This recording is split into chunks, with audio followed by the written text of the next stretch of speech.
Bala's World. These are the three-in-one Indian mythology stories of my favorite characters in the world. This is with vocabulary, but there is no writing, so I'm going to tell it out loud. Krishna conquers Kalia. The Yamuna River was a very peaceful place for the cowherds and for their cattle to graze. It was a splendid place where cowherds, young and old, would go and play. Krishna and his friends would come to the Yamuna to play kabaddi or leapfrog. But one day, a huge serpent came to make the river his home. He was black as night and had 5 ugly hoods, and his name was Kalia. The poison from his breath turned the sparkling clean water of the Yamuna into black, hatred, and poisonous water. Kalia set up his kingdom underneath the river, and all the sea creatures who lived in the river died. The place looked like HE double hockey sticks. So, any cattle who came to the river to drink from the Yamuna would die. So, Krishna and his friends decided to put an end to this. So, Krishna gathered all his friends and asked them, "Friends, let's go to the Yamuna and play, but let's not stay near the river. Let's play away from it." "All right, Krishna," said Balram. So Krishna and his friends went to the Yamuna to play. While Krishna's friends were playing, Krishna knew now's the time to put my plan into action. Thinking like this, Krishna dived into the river and speedily started swimming towards Kalia. Balram and the other cowherds were frightened. "Oh no, Krishna is going to be killed by that 5 hooded serpent. Let's inform Mother Yashoda and the other villagers." Balram and Sudama ran to inform the villagers. Meanwhile, Krishna reached the palace of Kalia. Kalia was infuriated to see Krishna. "You puny kid! How dare you enter my domain? I will kill you." Saying this, Kalia lashed out his tail and grabbed Krishna with it. He coiled onto Krishna tightly, but Krishna felt no pain.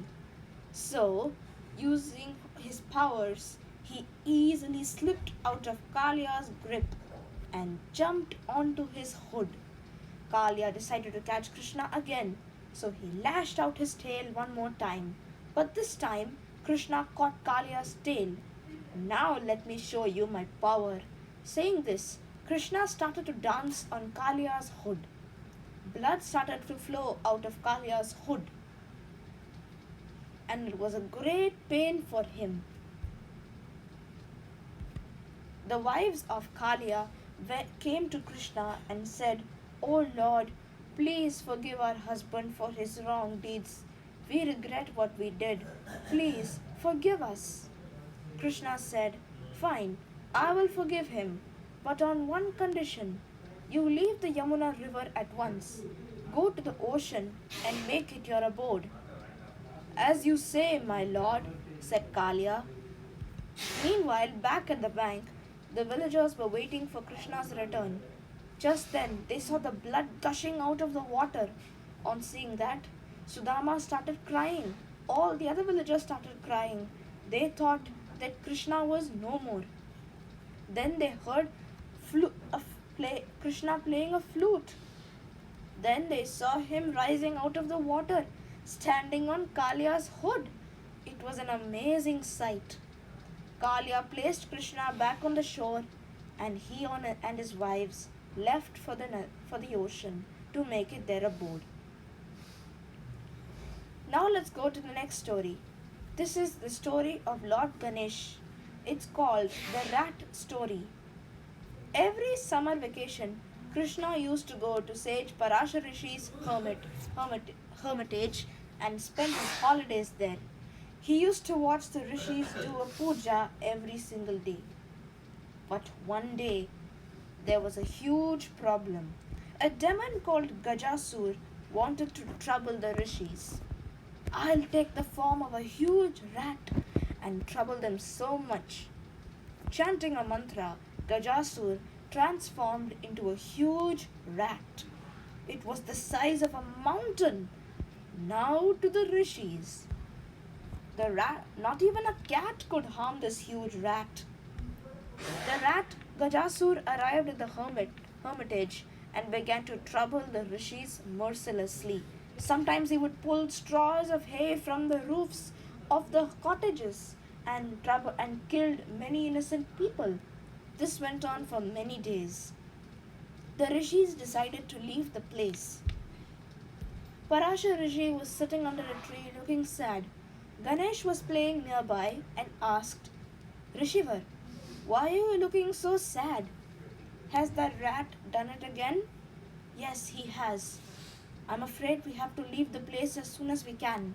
Otherwise, this carnage will continue. Don't worry, said Ganesh.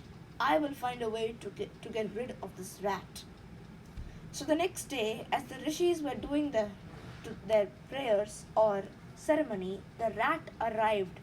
Then Ganesh jumped in front of the rat and said, You better get away, or else the consequences won't be good. Gajasur was surprised to look at Ganesh. Who is this kid? And he has an elephant head? He started laughing at the look of Ganesh. You are so puny. You can't stand a chance against my strength. Watch this. Saying so, Ganesh prayed to Shiva and he got a noose. He threw his noose at Gajasur. And it wrapped around Gajasur's neck. Gajasur said, You will never catch me. I'll teach you a lesson. Saying so, Gajasur ran deep away from the hermitage. Ganesh still caught hold of the rope but didn't run. He kept on pulling and pulling the rope, but Gajasur kept on running and running. Finally, at a distance, Gajasur could not run anymore. Ganesh put all his strength and stopped Gajasur. Gajasur tried and tried, but he could not run. Oh, I cannot run. Oh, this boy is too strong. Oh. Gajasur realized that Ganesh was no ordinary boy. He pleaded, Please forgive me, O Lord. I have realized my mistake. I shall remain in this form. Please accept me as your vehicle. As you say, Gajasur, I've been looking for a vehicle for so long. Saying so, Ganesh let go of the noose. With one great leap, he jumped so high and landed on Gajasur's back. From now on, you shall be my vehicle, and you will be known as Mushakraj, or Mushak for short. As you say, my lord, it would be an honor for me to be your vehicle. From that time onwards, the rat became Ganesh's mode of transport. Now let's go to the last story. Hanuman torches Lanka. Before leaving Lanka, Hanuman decided to show his strength to the demons. He uprooted many trees of Ashok Vatika and started to hurl them around. Many demons got killed. Then Indrajit arrived and shot the Brahmastra at Hanuman. As a mark of respect to Brahma, Hanuman surrendered and he fell on the ground. Indrajit caught him and took him to the court of Ravan. Ravan was furious to see Hanuman. You mere monkey! How dare you destroy my beautiful garden of Ashokvatika? Who are you? And who has sent you to Lanka? Hanuman then said, My name is Hanuman, and I am Lord Sugriva's minister. Please offer me a seat, and then I shall continue my speech. I won't offer you a seat, said Ravan. Why don't you make your own? Okay. Saying this, Hanuman curled his tail up and up and up until it coiled into a huge pile. Then Hanuman jumped and sat on the coiled tail. Then he said, I am here to order you to release Lady Sita to Ram, or else prepare to be killed by the Lord Ram himself in war. Ravan was infuriated. You mere monkey! How dare you disrespect me? I will teach you a lesson. Guards, set fire to the monkey's tail. Hanuman was amused by the idea and smiled. He jumped off his tail and uncoiled it. One of the demons brought a cloth and wrapped it around the tip of Hanuman's tail. Then another demon brought a burning stick of fire and burnt Hanuman's tail. With his tail burning on fire, Hanuman flew into the sky. Jumping from building to building, he set everything he saw on fire.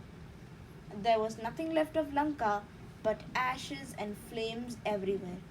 With his mission successful, Hanuman jumped into the sky and set back to Ram. Before he left to Ram, he dipped his tail into the ocean and then he returned back to Ram, Lakshman, Sugriv, and the other monkeys. Thank you.